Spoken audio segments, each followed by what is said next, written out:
No, I mean, defensively would have been the best way to slow down their offense. You know, John kind of mentioned that there was no slowing them down. Defense would have slowed them down.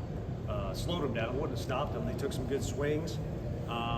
We had some guys not throw as well as they're capable of.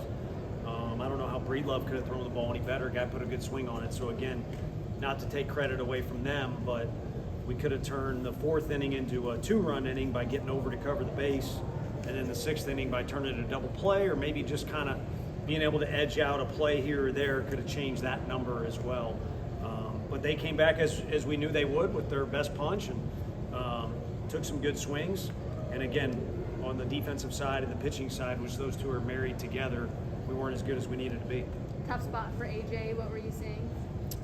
Yeah, I mean, he, technically jammed the hitter, but the guy was able to put it over our shortstop's head and get it in front of Bargo, and so he gets what he wants, RBIs out of the situation, and AJ doesn't. But from that point forward, I thought he threw the ball well. I think a ball or two got away for a hit by pitch. The double play ball was hit hard, but it was a double play ball. I mean, it's the SEC, balls are going to get hit hard, but I think more than anything, he was able to build his pitch count up a little bit and able to get past the whole where am I at in this whole thing, comeback thing, and trying to throw the ball through the wall. He just started to pitch a little bit and compete, and it was valuable for him, but it was also valuable for our team because obviously there's going to be bullpen innings that are needed tomorrow at some point. What adjustments do you guys think you can make with 8 stolen bases today? What are you guys going to work on? Maybe throws down or faster releases? Nothing. Peebles threw 2 guys out. We got a different starting pitcher tomorrow. So the other guy needs to get better at it or he's not going to pitch. I'm sure that ties into some, but what went wrong for Marcus from your vantage point? I think, again, if you're the A&M game, other than LSU, it's kind of been about 5-6 innings, 4 runs. And again, we're in the 4th inning. It's 4-2, and we didn't get over. It was kind of a quirky play. Vastine hit the base, hit the white base, and Fish was able to still maintain the play, and Vastine can run, but the inning got extended right there with the mistake, so it turned into the 5-run inning deal, and I think ultimately that kind of changes things a little bit down the road for how the rest of it all went too. No stranger to these rubber games coming up. And is it pretty routine at this point? Anything need to be said that's different? Or no, I think you better be ready for more of the same. What's going on this weekend is better be able to take blows and give blows. I mean, that's kind of going to be the deal. There's punches thrown back and forth last night, tonight, really good plays defensively. We've seen some guys that can pitch in the big leagues tomorrow on both sides. Both lineups now, both teams should be relatively familiar with. I mean, both of us have the capability of maybe altering a guy or two.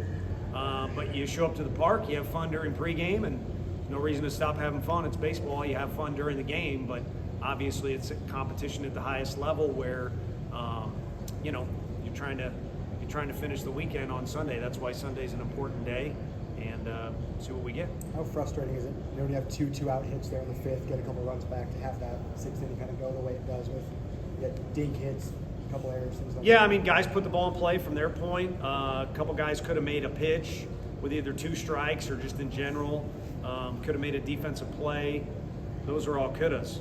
We could have won 10-6 instead of them too if some things would have went different. So I think the bottom line is you got to turn the page from what went on today, and the sooner you start getting ready for tomorrow, the better.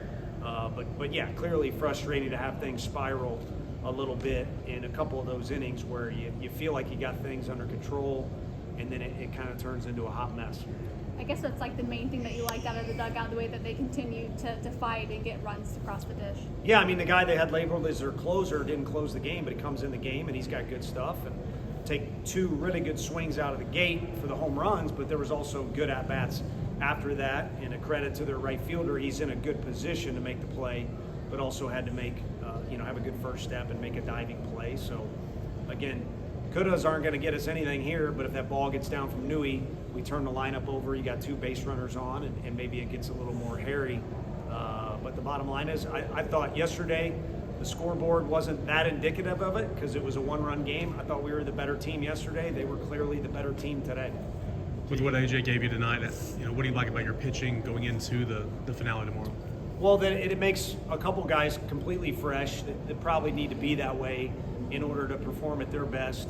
And then, you know, Franklin and Snead and Loy are always guys that are eager to go and are resilient, call it stamina-wise. But to have them have a break, it certainly helps. Loy's a tough one. He did his job getting the lefty. You got a switch hitter up, had 2 strikes on the guy, and it just doesn't quite get the pitch he wants. So that was a tough one, but, you know, 2 very short outings for him. So AJ helped us, and he helped himself. So you can start tomorrow?